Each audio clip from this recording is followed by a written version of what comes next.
69 kilos or 152 pounds.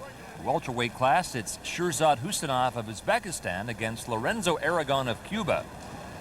There's Husanov in the red. Aragon, the defending world champion, in the blue.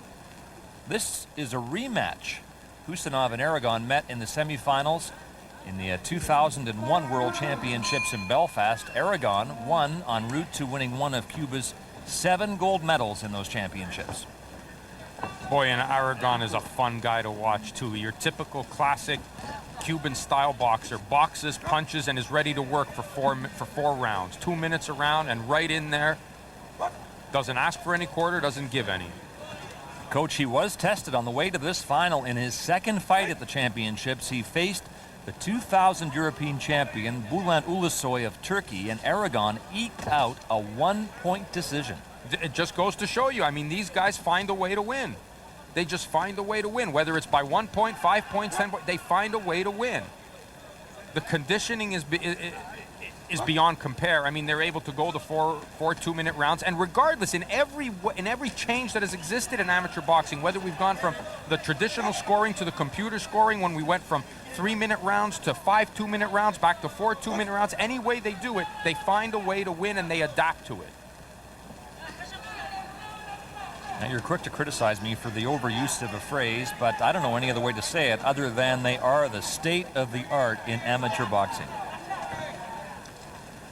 What we're going to have to see now is what happens to the program now that Alcide Segura is gone. I think that's probably a key thing, as in any sport, when such a key fixture and such a leader who's taken a team and developed that dominance over the 20-some-odd years that he was head coach of the Cuban team, and now they're completely into a new program with a new coach, and you know they have the depth in the coaching, but is it really the same as when Segura was there? Yeah, the head coach now is Cervalli Fuentes. He replaced Segura, who gave up the head coaching job after the Sydney Olympics. Segura's retirement, I would think, coincidental with that of Felix Savon. Oh, absolutely. Fuentes had been coaching, or was on loan to Argentina, but came back to take over from Segura. And who wouldn't? I mean, would you rather be coaching the Argentinian team or come back and coach a powerhouse like the Cubans? But you know, again, he's under a pressure situation as well, as are all the fighters. You have to live up to the bar that your predecessors have established for you.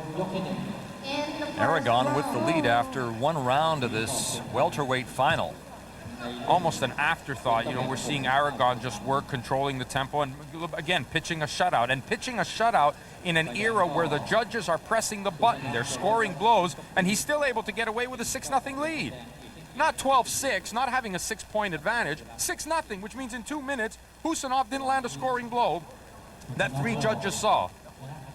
Mentioned the Cubans placing 4 boxers in the finals, but it's not been a cakewalk by any standard for the world's #1 boxing power. A few of the country's fighters were upset early, and there probably was no bigger upset, Coach, than the Olympic and defending world champion Guillermo Rigondeaux losing to Agassi Mammadov of Azerbaijan. That loss stunned the Cubans, and it might have turned up the pressure on boxers like Aragon. Boy, I'd have liked to get a hold of that one and see how that one came over, because Rigondeaux, boy, is he powerful. I mean, he looked like to be the next most dominant star on the Cuban team. Well, a scoring shot has been counted for Husanov of Uzbekistan, but Aragon quickly back with the point that reestablishes the 6-point lead.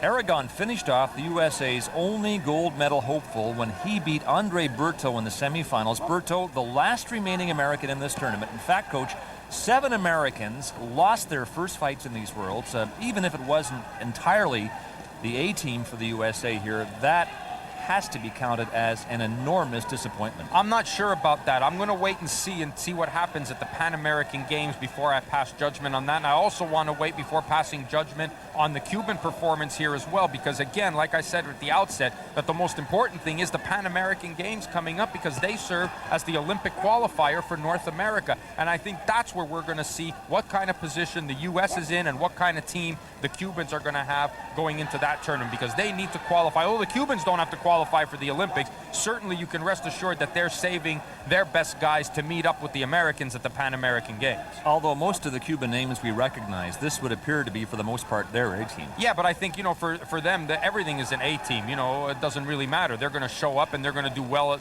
They're going to do well at the Worlds, and they're going to come back and try to even improve that at the Pan American Games. Their preparation is somewhat different from I guess what the Canadians or the Americans would be. They want to peak. The Americans or the Canadians want to peak at the Pan Ams.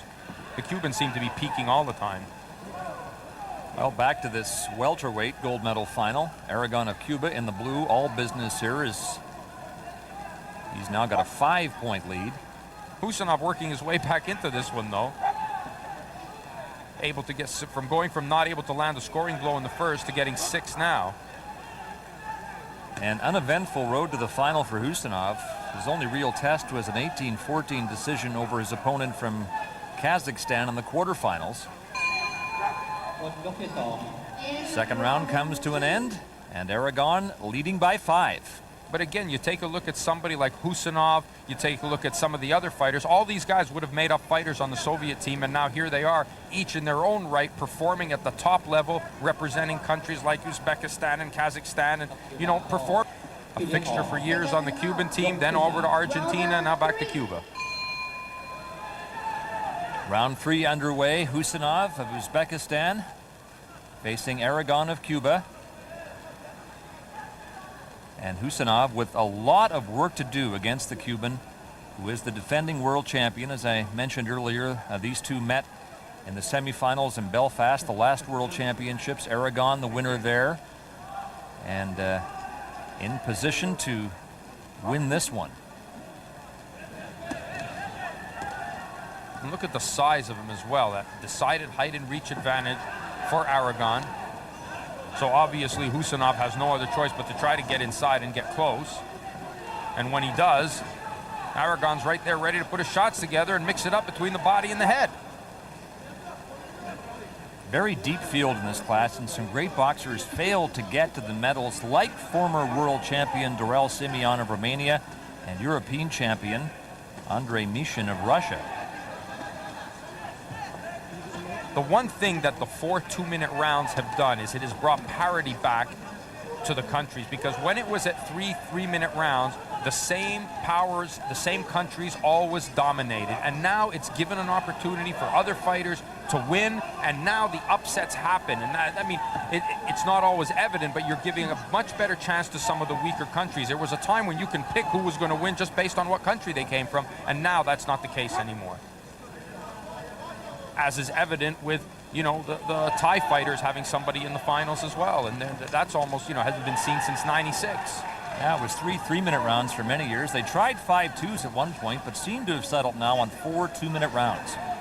I think it's a good mix with the 4 2-minute rounds, because what it's done is, and now especially with the judges pressing the button and according the points as they will instead of sitting on their hands, I think it's made for a more action-packed performance. 5 2s seemed really boring and seemed long, and the judges weren't pressing the buttons either. So I think this makes for a good mix.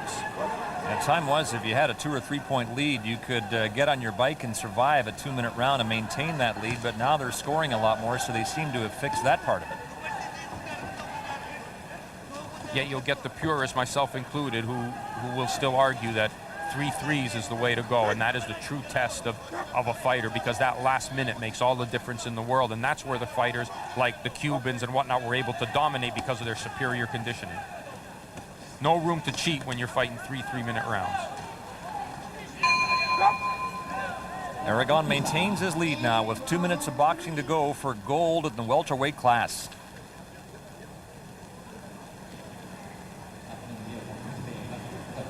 There's Aragon being tended to. Just good, smart boxing from Aragon. Nice shots on the inside. Husanov trying to get back in there, come up with the body. There was a good left hook to the head. Trying to get inside on the long arms of Aragon, because he doesn't want to get hit with shots like that. The straight right hand from outside. 4th and final round now. Husanov of Uzbekistan in the red, Aragon of Cuba in the blue.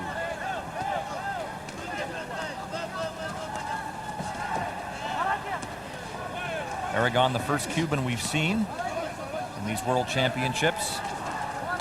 at least in the gold medal finals. And he is poised to win gold for his country.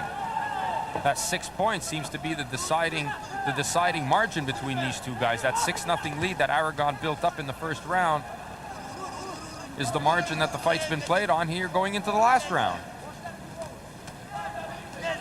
Husanov just it seems like he could do a little more, and he's not doing it, and the referee's losing a little bit of control here, not breaking these guys. Husanov has to show the referee that Aragon is trying to hold on, and he's got to get to work. He's not working enough if he wants to make up this difference in points, the difference now being 7.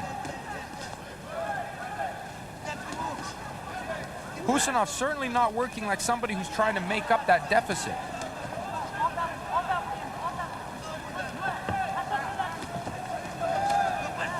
So a 7-point lead now for the Cuban. See, Husanov's on the inside, his hands are free, and he's just not working, and it's Aragon who's throwing the combinations and continuing to punch while they're on the inside.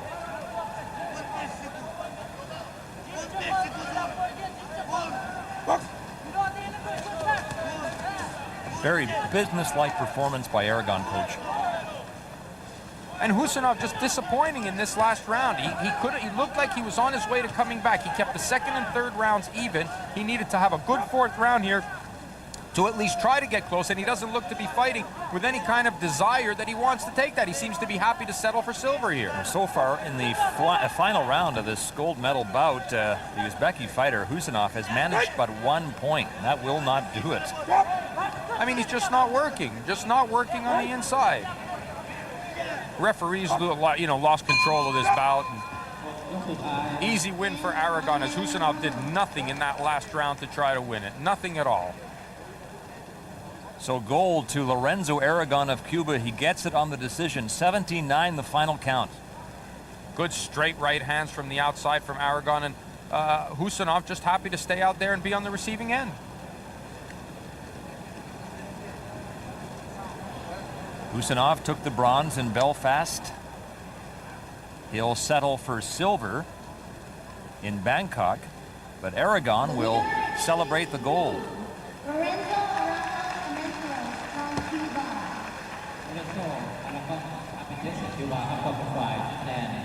So the favorite in the welterweight class, Lorenzo Aragon of Cuba, prevails.